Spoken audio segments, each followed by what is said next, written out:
السلام الله عليكم أصحابتي ذا قاضو نا كان قاضو جبان ها علالي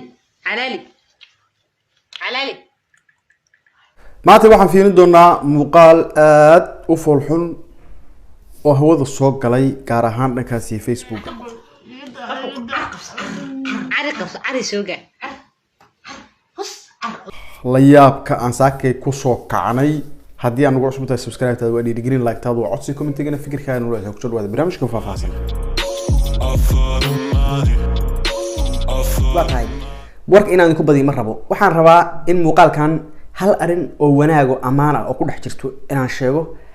أفر أرمون أندول استاجو شمت أصقل بندول استاجيا وكوكلا بحينا أنا أصحابتا لأن يردا هالكومنت كلي برنامج كفيسبوك بي درين كلو كعبرين أنا جنا dareenkayga meeshaan aan ku cabraya marka inta aan muuqaal ku guda gelin waxa ay soo gaartay wiil dhalinyaro ah oo Soomaaliyeed oo YouTuber ah oo haddeer raba inuu YouTube ka soo galo fariin uu hawada ii soo mariyay fariintaas igu qaata 2 second 10 second 20 second 30 second hal daqiiqo waxa ay noqoto muuqaalkaas hal mar ila daawado fiiskiisa xoogaa hoos u dhac u liito taas la ajligeeda marka maadaama adigana aad tahay TikTok الحمد لله تيك توك يوتيوب كاين وآب وشنياي وشعب الدنياي بل يردنا توجب بدن إعادة وحنا نتعب هذا قف لغة أقول الله ولغة بل يردنا هذه باي لفهم كرا لغة أقول هذا الدونا كلي وحواي إن ما بركة أتاعنا إجا قاعديسو أو حواير جبسيسو إن البابور كبكو هلا جوا مسيا marka aan soo kale waxaan ka codsanahay in baabuurka xogaa ila dhaqaajiso maadaama ay ku xireen shacbiyad far badan saas li ajrigeeda aan fariid sida u jeedaan wiilkaas walaalaha show official ba ugu qoran halkan idin soo saaraya sababta uu fariintan hawada igu soo marinayo wax kale ma aha waa fariin walaaltinimo oo gacaltooynimo in wixii aniga aan raamo aan ku taro linkiga waxa idin soo dhigayaa comment ugu horeeyay waan idin bin garanayaa wiilkan si qurux badan loo soo dhaweeyo kaliya fariinta ima soo dirin ee saraakiisha dhan buu fariintan u soo dirsaday hadiidan idinka dadka ay soo dhaweeyay eedan ahaan lahayn cid fariin soo dir leed maaha soo dhaweyntiina markii dadka ay jecleysteen ay arkeen inaad soo dhaweyn leedihiin oo ficil aad leedihiin kadib wiilkan dhalinyarada oo iga soo dalbaday markaa muuqaalkan guud galno muuqaalkan waa muuqaal saaka hawada soo galay ummadda Soomaaliyeed wax ay ku cabiraan bay garan waayeen sababta wax ay ku cabiraan u garan waayeen wax kale maaha xaaladda dabciga ah ee noolaha adduunka saaran koonkan saaran uu ku nool yahay wax ka baxsan hadaad aragtid waxa ku cabirtid baa garan waayaysa waa muuqaal aad u foolxun aad u qaab daran waa gabdho guri wada jooga oo gabar shaqaale ah oo aan isleeyahay qoomiyadda oromada bay ka soo jeedaa waa sida aan qiyaasayo ayaa guriga kala shaqeysa uga shaqeysa guriga joogtaa way cadaabayaan ilaahay baa wax cadaabay naftay ku dhibayaan xaalad xun bay gelinayaan muuqaalku waa muuqaal dheer oo 12 daqiiqo soconayo ma raba inaan muuqaalkii oo dhan inta hadda halkan aan soo dhigo aan reaction ka bixiyo waxaan rabaa kaliya inaan afar arrimood dul istaago hal arrinna muuqaalkan aan ku amaano horta fikirka koowaad ee aan raba inaan ka hortagaa wuxuu yahay fikirka dhahaya ama fikradda dadka qaar ay qabaan oo ah arrinkan waxba yaan gabadhan loo diirnaxin sababtoo ah oromada dagaalkii dhaweed ee haddeer ka socday ee kilalka shanaad iyo dhulkaas iyo canfarta iyo oromada iyo dhulkaas ay kilalka shanaad ilaa iyo dowladdeegaanka Itoobiya dagaalkii ka socday waxa ay dumarka Soomaaliyeed kala kulmayeen tacaddi weyn dhankaas oromada xitaa qaar baa xubnaha sida naasaha oo kala jarayay tacaddi bay kala kulmayeen fikradaas marka hal mid baan kaga hortageynaa fikradda aan kaga hortageynaa waxay tahay qofka markuu magantaada yahay gurigaaga uu joogo adiga uu ku shaqeynayo adiga mas'uuliyad aad ka tahay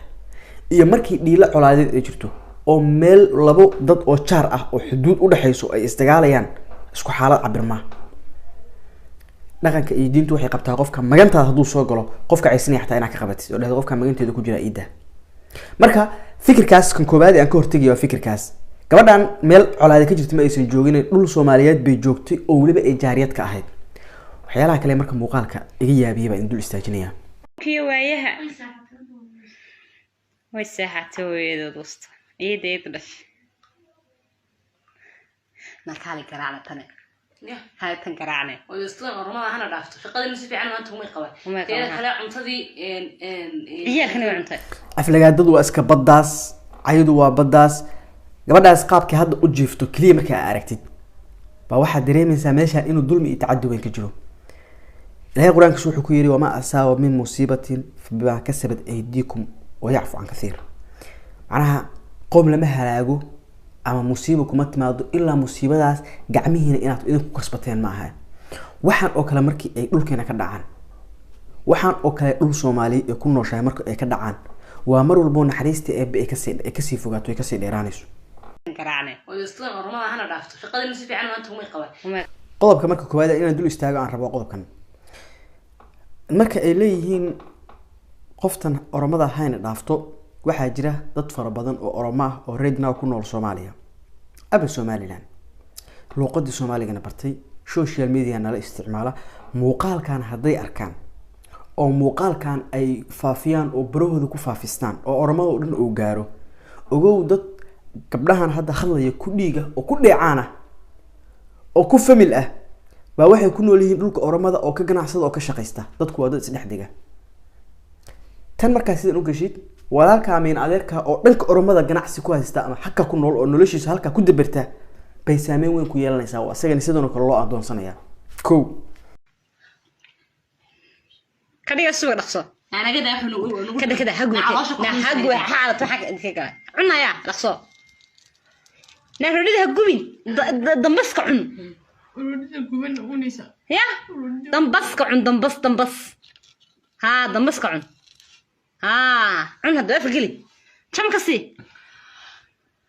qodobka labaad oo la yaab kale wuxuu yahay dhalo dambas bay cun dhahayaan raashin baarixi ah oo dhowr bilyaale bay cun dhahayaan oo qofka uu ku xanuunsan karo weelka meesha ay wax u saarayaan xataa meel nadiif ma war qofkan bilaadanka adiga inuu ku shaqeeyo u keensatay hadii aadan damaanadiis aadan qaadi karin oo qofkan basharka ay kugu nool nafsadiisa aadan ka fikiri karin walaal iska meeshu ka yimid u celi ama orayga tag dheerinta u furtay uu ka baxaya laakiin waxaan oo kale adduunka xataa waa mamnuuc waa adoonsi toos ah wax dad Soomaali ah oo dhaqan leh oo diin leh ay ku dhaqan karaan ma qodobka amaanta marka intaan gabagabadaan u gudbin halka qodob ee amaanta ee barnaamijkan aan muuqaalkan ka dhaxarkay baa idin la wadaagaya naya iga xidha maskiga naya ayaan ugu arkin la xidhine xidho qodobkan ku amaana marka waa qodobkan maskiga iga xiro yaan la xirine waxaan u maleynayaa in ay dadkan Soomaaliland ku nool yihiin ama dhul kale oo Soomaaliyeed ba ka dhig laakiin meeshaas maamulka ka jira boqolkiiba waa amaanaya sababtoo ah maanta waxay ka carool xumaan lahayd dadkan haday dhihi lahaayeen wajigooda la arki lahaa gabadha wajigeeda la arki lahaa ay saa u dhaqmi lahaayeen sidaan wax u gali lahaayeen hadhowna waxba laga qaadi lahayn ama aysan baqdinba ku jiri lahayn laakiinse halkaas waxaa nooga cad oon ka fahmaynaa dadkan meesha ay ku nool yihiin inuu maamul ka jiro oo nidaam ka jiro oo baqdin ay ka jirto oo waxyaalaha qaar in si official aan loo sameyn karin waa halka qodob ee muuqaalkan ee amaanta ah ee aan ka dhax arkay wanaaga qodobkaas ay maskiga xiro yaan la xirine wuxuu igrowsiiyay nidaamka ama maamulka meeshaas ka jiro ama dawladda meeshaas ka jirto in ay gacan ku hayso dulmigeena aysan ogoleen waa tahay qodobka ugu dambeeyo ee aan rabo inaan dul istaago ay baxrayde لا تعبسوا لا كبر لا كبر لود كريتشو لود كريتشو لا كبر bas hay qabsanin لا كبر qodobkan oo qodobka ugu dambeeyay qofka bilaadanka waxay ku qurux badan tahay in wax ay celiyaan in xad uu leeyahay in darbi qofku uu celin karo uu leeyahay waxay leedahay ilaahay ka baqa ilaahay ka baqa ilaahay ka baqa wax baqdin ilaahay ama alla ka cabsi ah oo dadkaas ku soo dhacay malaha war si walba u qaldan tahay ilaahay ka cabsi diil uu dhaho waa ina isla markaas baad garowsan kartaa war qofkan aad dhibayso aad tacaddi u geysanayso neefta marka aan neefsanayso ilaahay ka jari karaa waqti xaadirkaas adoo ficilkaas ku jira oo dhibaatada qofku u geysanaya baa nafta laga qaadi karaa kulay ku sii dheeraan maayo muuqaalkaas sidoo kale muuqaalku waa dheeriyaa waxa jirta mar ay gabadha hooyada dheeso alla hooyaday waxa halkaas kaaga soo baxaysa qofka bini aadanka ah marka uu dhibaato la kulmo ilaahay markii uu u noqdo oo ilaahay uu mataqaanaa bariyo aadani haday noqoto qofka koobaad ee ku soo dhacay inay hooyo tahay hooyooyinka ilaahay noo xafidaan leeyahay waa tahay waxaan cod dheer ku dirayaa ama baaq aan ku dirayaa in dadkan la raadiyo lana soo qabto tacadiga ay gabadhan u geysteenna tacadigaas laga abaalmariyo muuqaalkii intaasaan kusoo gabagabeynayaa haddii aan ugu cusubtahay subscribe-taada waa dhiirigelin like-taadu waa codsi commentigana fikirkaagana weliba intaan ku mid doona barnaamij ka lamid ah oo wasiir karimaa gudahaas maamulka Soomaaliya shan meeyo idin leh jaw